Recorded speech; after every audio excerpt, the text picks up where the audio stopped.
ra khỏi lòng con, làm mới trong trái tim con niềm tin cứu rỗi nơi ngài.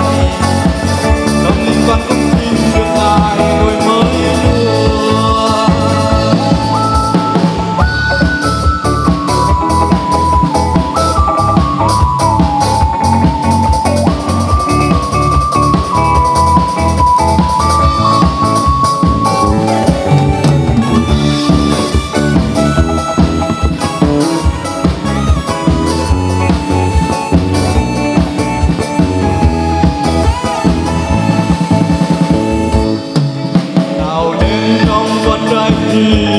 Thật đang trong Chúa ơi, tâm linh con không xin được ngài đổi mới luôn.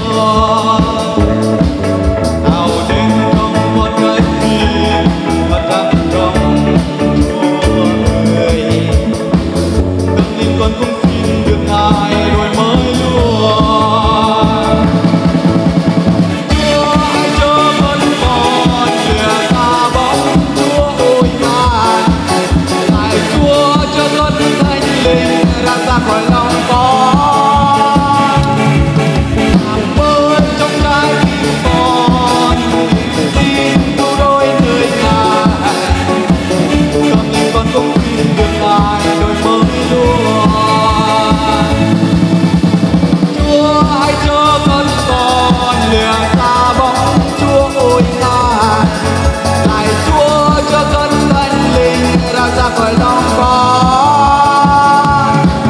làm mới trong trái tim con niềm tin cứu rỗi nơi ngài. Tâm linh con cũng xin được ngài đổi mới luôn.